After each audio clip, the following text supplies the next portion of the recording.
Friends, आज हम करेंगे 10th क्लास की थ्योरम 6.3। स्टेटमेंट है, if the corresponding angles of two triangles are the same, the corresponding sides are in the same ratio and so they are similar triangles. यानी अगर दो triangles है, उनके कोरस्पोंडिंग एंगल्स इक्वल है। Corresponding angles means angle A angle D के equal है। In triangle A B C and E F, angle A is equal to angle D, angle B is equal to angle E and angle C is equal to angle F. तो इन दो triangles में एक triangle के तीनों angle दूसरे triangle के तीनों कोरस्पोंडिंग एंगल्स के इक्वल है।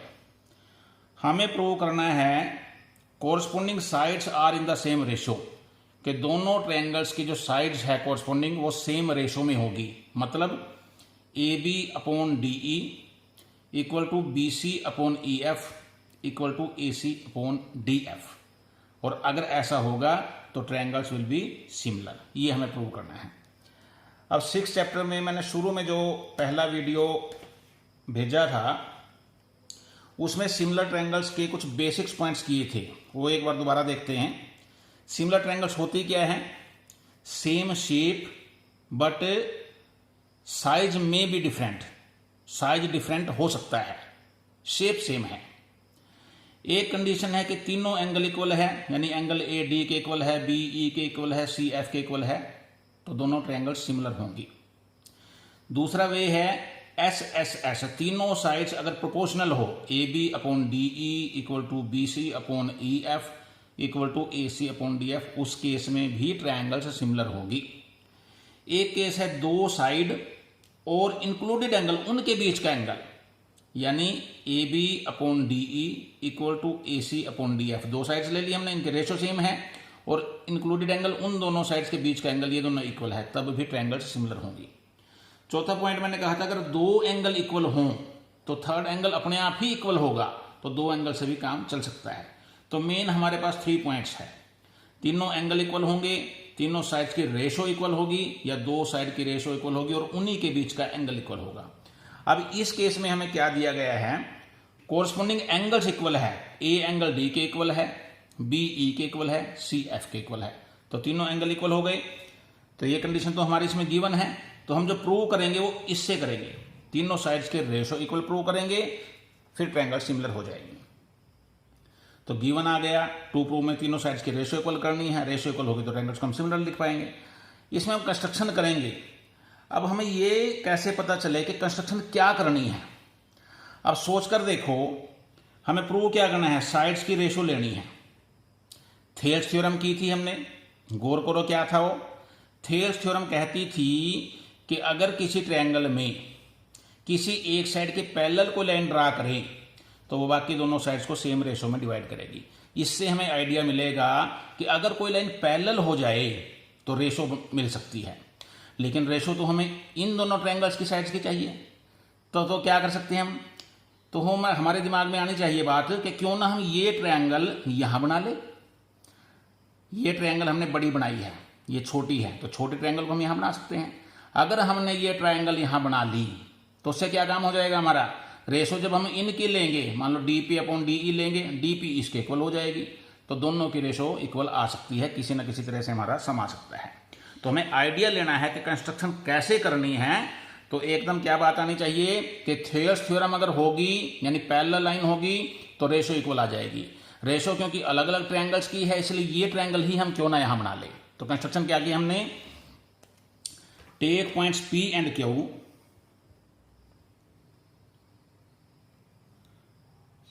Take points P and Q on DE and DF,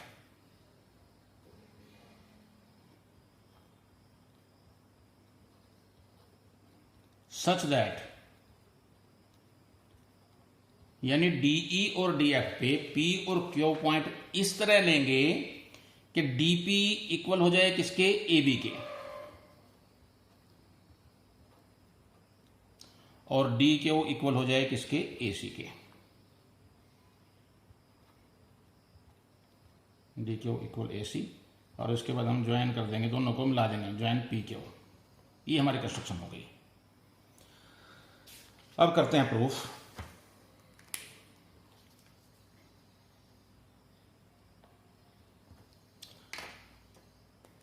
अब इन दोनों ट्रायंगल्स को लो, इन triangle A B C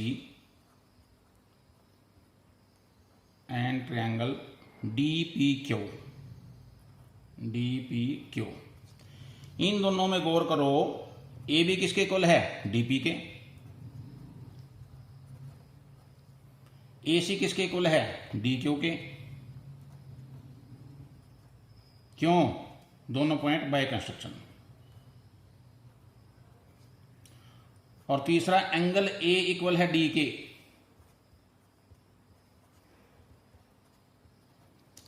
angle A और डी इक्वल क्यों है, गिवन है हमारे पास।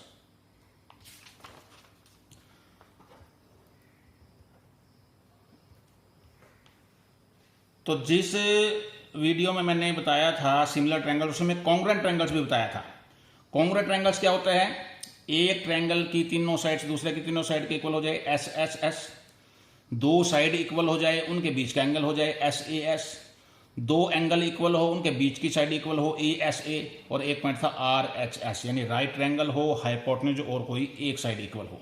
अब इसमें गौर करो, ए बी इक्वल है डी पी के, ए सी इक्वल है डी क्यू के, और इन दोनों के बीच का एंगल भी इक्वल है। तो ये दोनों हमारी triangle A B C congruent हो गई डी पी क्यू के। कौन से पॉइंट से, एस ए एस क्राइटेरिया से। अब अगर ये दोनों ट्रायंगल्स कॉन्ग्रुएंट है, कॉन्ग्रुएंट ट्रायंगल्स के कोरस्पोंडिंग पार्ट्स हमेशा इक्वल होते हैं, यानी एंगल बी किसके इक्वल होना चाहिए, एंगल पी के। Therefore angle B is equal to angle P. जब भी हम ट्रायंगल्स को कॉन्ग्रुएंट करेंगे, उससे कोई कोरस्पोंडिंग पार्ट्स लेंगे, हम यहां लिख देते हैं हम C P C T. C P C T means corresponding parts of congruent triangles.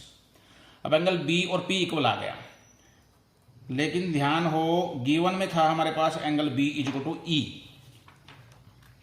Angle B और ई इक्वल है। अब एंगल बी पी के इक्वल है, एंगल बी ही ई के इक्वल है, तो इसका मतलब पी और ई दोनों इक्वल हो गए, therefore angle P is equal to E. और अगर पी और ई इक्वल हो गए, बेसिक्स ऑफ ट्रायंगल्स में मैंने ये भी बताया था कि अगर दो साइड पैरेलल हो, कोई ट्रांसवर्सल हो, तो ए की साइड में कोरस्पोंडिंग एंगल्स इक्वल होते हैं। तो अगर पैरेलल लाइंस होंगी तो कोरस्पोंडिंग एंगल्स हमेशा इक्वल होंगे, इसका अपोजिट भी याद रखना है। अगर कोरस्पोंडिंग एंगल्स इक्वल होंगे तो लाइंस पैरेलल्स होंगी। अब एंगल पी और ई क्या है, ये दोनों एंगल कोरस्पोंडिंग एंगल है, ट्रांसवर्सल के एक साइड में है, एक पैरेलल लाइंस के अंदर है, एक बाहर है। अब ये दोनों इक्वल हैं, तो इसका मतलब क्या हो जाएगा कि पी के वो पैरेलल होगा ई एफ के। But these are corresponding angles, और कोरस्पोंडिंग एंगल्स इक्वल है तो हम लिख पाएंगे P Q parallel E F के। अब आ जाओ थ्योरम में।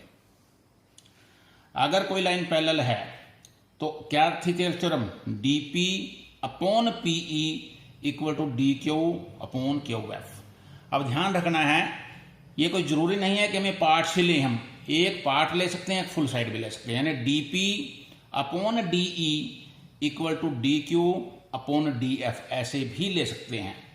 PE upon D E equal to Q F upon D F ऐसा भी ले सकते हैं।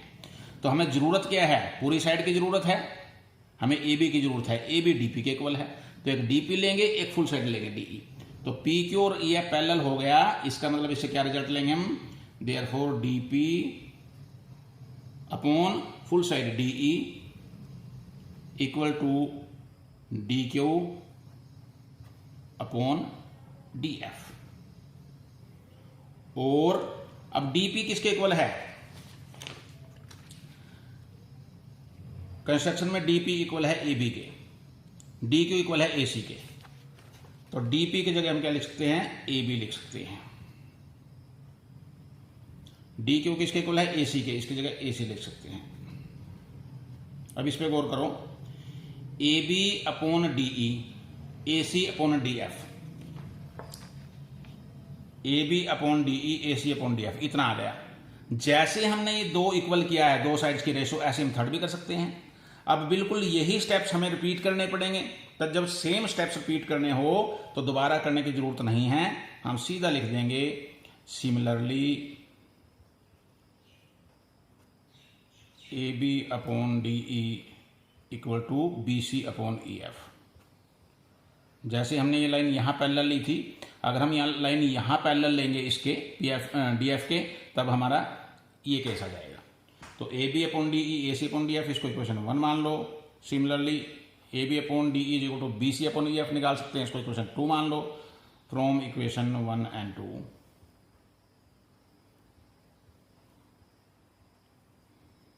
दोनों में लेफ्ट साइड इक्वल है, राइट साइड को इक्वल ले सकते हैं, लेकिन हमें तीनों की जरूरत है, इसलिए हम तीनों लिख देंगे। A B upon D E equal to B C upon E F equal to A C upon D F. तो हम एंगल्स को इक्वल लेके चले थे, गिवन में एंगल्स इक्वल थे, साइड्स हमने प्रोपोर्शनल प्रूव कर दी, therefore triangle A B C similar triangle D E F.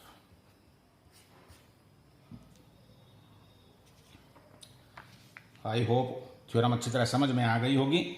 Next आगे हम थ्योरम 6.4 करेंगे, जो इसका कन्वर्स है। उसमें कॉरस्पॉन्डिंग साइड्स सेम रेशो में होगी, हम कॉरस्पॉन्डिंग एंगल्स इक्वल करेंगे और फिर उनको सिमिलर करेंगे। Okay, thanks.